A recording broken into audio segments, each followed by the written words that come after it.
Siin on see maakera pilt siis umbes 500 miljonit aastat tagasi. Geoloogid teavad seda Kambriumi ajastuna. Ja keegi ei tunne seda nii-öelda kontinentide asendit siit ära, sest kõik on nagu teistmoodi. See pisike tükike on siis nõndanimetatud Baltika kontinent, nii-öelda siis meie ja Skandinaavia tükk. Ja kõige naljakam on see, et me asume suhteliselt külmas lõunapoolkera vööndis. Põhjapoolkera on sel ajal suhteliselt tühi, kontinente seal ei ole. Ja nii-öelda kunagine superkontinent, millest need tükid siis tegelikult on juba ära lagunenud, lahti murdunud. Selle kontinendi nimi oli Rodiinia. Et see lagunemine algas umbes 700 miljonit aastat tagasi ja mõned osad on, Laurentia on jõudnud juba ekvaatorile ja nii-öelda see Baltika ehk siis ka meie kallis Eestimaa siis hakkab minema sellist pikka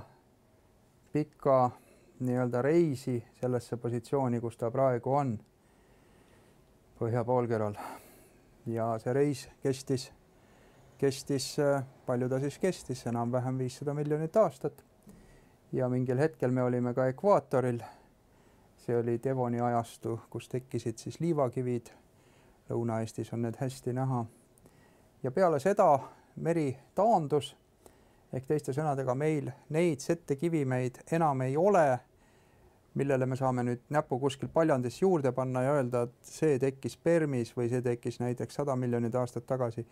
Nii et kõik, mis siin peale ekvaatorit meil tuli, kuidas me siin reisisime, selle kohta info puudub. Nii et see auk on kuskil 350 miljonit aastat julgelt, mille kohta me eriti palju midagi geoloogia poole pealt öelda ei suuda. Miks ei suuda? Mis seal siis juhtus ikkagi? Juhtus see, et me olime siis nii-öelda merd enam ei olnud ja me olime maismaa, seda pidevalt kulutati ja maismaal nii-öelda setted ei jää alles, setted ei säili seal. Meri on kõige parem nii-öelda setete arhiiv või igasuguste tegevuste ja ka keskkonnaarhiiv. Me saame ka nende setete järgi neid paleokeskkondasid, iidseid keskkondasid analüüsida.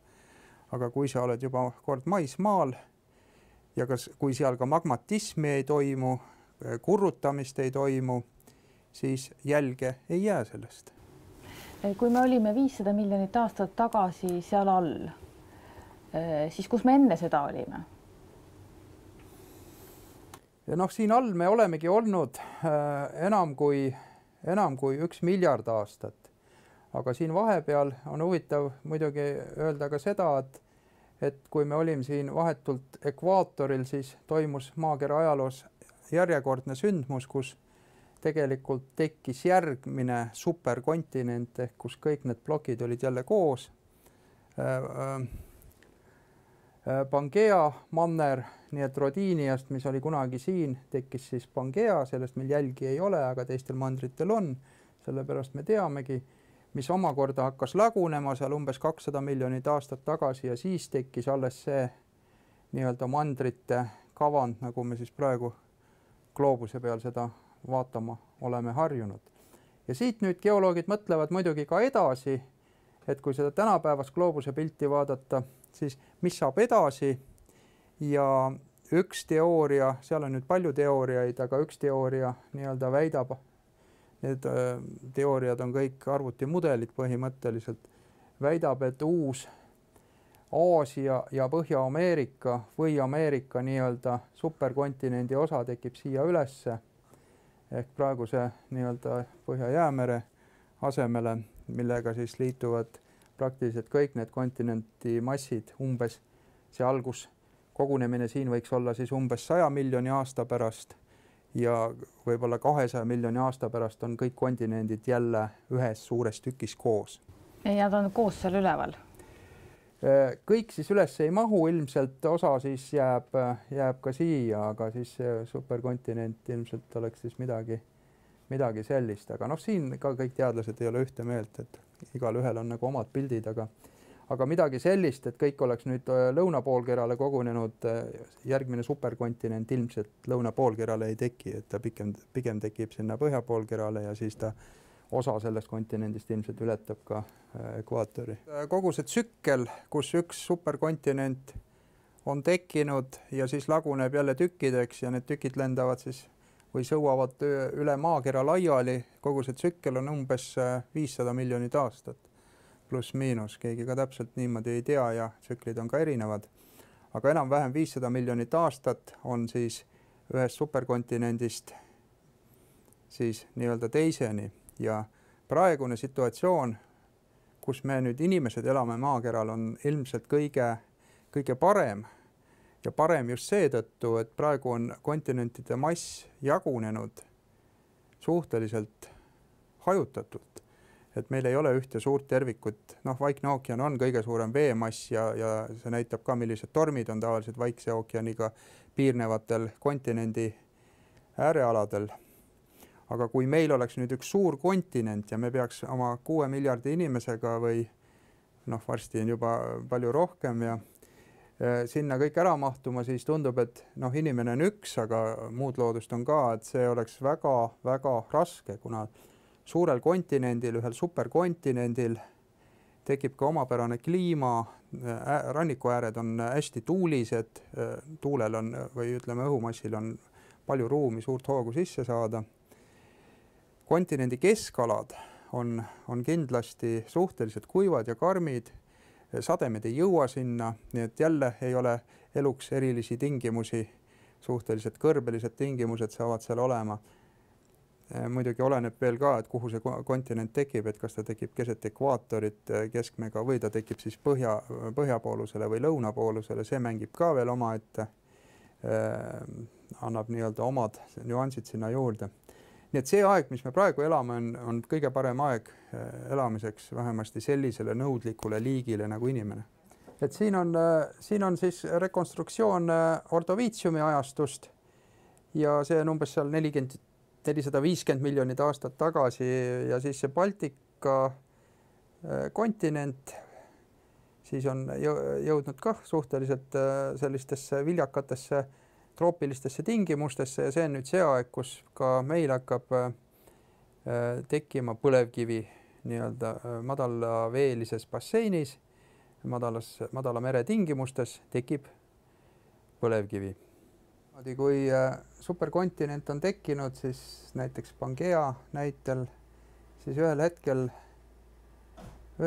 see kontinent ei tunne ennast enam hästi ja miks ta ei tunne hästi? See on tohutu mass, lisamass nagu maakeral. See tähendab eeskätt, et mass on nagu ümber jaotunud, et maakera ei ole enam homogeenne. Teiselt poolt see suur kontinentaalne mass on tegelikult ka nagu tekk ja see soojus sealt maa sügavusest, mis tavaliselt siis nii-öelda nagu nii eraldub ja läheb siis kosmosesse lõpuks. See hakkab siis kogunema ja see suur nii-öelda kontinentaalne mass hakkab lagunema mingil hetkel ja lagunemine algabki sellega peale, et kuskil siis kas tekib kuum täpp või pluum, mis on siis võib-olla genereeritud ka selle ülekuumenenud vahevööga seal all, selle kontinendi all ja see pluum siis põhimõtteliselt alustab nagu vulkaanilist tegevust ja siis sellisest väikesest kräkist või lõhest kuskil maa sees saab siis mõne ajapikku juba selline veega täidetud lõhe järjest sügavam. Lääne-Ida-Afrika näide on praegu väga ilus, et ka aerofotolt on seda hea vaadata, kuidas on pikk kraav tekkinud maa sisse ja see tekib nagu edasi. See siis täidetakse veega, kuni siis lõpuks ta saab nii sügavaks ja nii suureks, et kogu kontinent on lõhki rebestatud ja sinna alla hakkab siis näiteks tekkima uus ookeaniline koor läbi tugevate magmaprotsesside. Näiteks siis Punase mere näide, kus selline uus ookean tekib, Baikali järv on teine näide, kus võib hakata tekkima uus ookean. Ja siis lõppkokkuvõttes ongi see, nagu Pangeaga kunagi juhtus, et see ülemine osa eraldus, tekkis siis kaks erinevat, siis mitte enam superkontinenti, aga ka siiski väga suurt kontinenti. Need siis käitusid algselt omapäi, need kõik eraldusid, et üks läks nagu väheke lõuna suunas ja üks põhja suunas ja siis lõpuks hakkasid ka need väiksemad kontinendid siis eralduma täpselt sama mehhanismi järgi, kuni siis saime enam-vähem selle pildi või sellise mandri pildi kätte nagu siis praegu. Ütleme seda sorti vulkaan, mis ei nõuagi seda, et mingi laamaserv oleks lähedal. Et kas siis maailmas on olemas kohti, kus võib öelda, et ta ei teki või ta võiks tekkida ka näiteks Eesti alla? Jah, hotspotid või kuumad täpid, nagu nad eesti keeles me oleme tõlkinud, nemad tõesti tekivad palju sügavamal kui tüüpiline vulkanism ja laamade ääreala vulkanism. Nemad saavad alguse võib-olla välise tuuma piirilt kuskil ja siis see mass, nii-öelda üles kuumenenud mass suundub kiiresti ülespoole suhteliselt geoloogiliselt suurte kiirustega ja resultaat on see, et kuskil siis on hästi laialdane vulkanism tekkinud või siis lausa tekivad kattelaavad, sellised kuni tuhandeid ruutkilomeetreid katvad laavamassid ja see ei ole nüüd tõesti see asi, mis oleks võib-olla esimesel pilgul seotud laamtektoonikaga, aga ta on hea laamtektoonika nii-öelda testimudel. Et kui me võtame näiteks selle samuse näite Hawaiilt, et kuidas see Hawaii saarestik tekkis, siis me vaatame siin Hawaii saarestikku, siin Hawaii ise, eks ju, kõige noorem saar ja kui me lähme nüüd loode suunas, siis saared lähevad järjest vanemaks. Kuidas see tekkis? See väike mudel siin nüüd näitab, et saared ongi tekkinud nii-öelda, kui see laam sõidab üle selle kuuma täpi ja siis aeg-ajalt see kuum täpp nii-öelda kuumutab selle laama sisse augu ja Hawaii saarestik ongi niimoodi tekkinud. Nii et kuum täpp on tegelikult seisev, selline staatiline üksus ja laam on ise liikuv üksus ja tänu sellele on meil hea indikatsioon, et laamtektoonika töötab. Kuidas kuum täpp tekib? Kas see laamtektoonika on selle põhjus? Ammu arvati, et ei ole, aga siis tänapäeva viimased uurimised tegelikult vaatlevad seda subduktsiooniprotsessi kui ühte võimalikku nii-öelda päästikut kuumatäpi tekkeks ja kui te kujutate ette, et nüüd see laam kuskilt sukeldub ühe teise laama alla, siis ta sukeldub sügavale vahevöösse, kuni mingil ajal see laama ots jõuab sinna nii-öelda vahevöö alumistesse osadesse, läheb vastu välistuuma ja on teooriad nüüd täiesti olemas, päris teooriad, mitte enam hüpoteesid, et see moment võibki päästa lahti uue kuuma täpi, kui see laama ots kuskil on puudutanud siis seda välise tuuma nii-öelda kihte.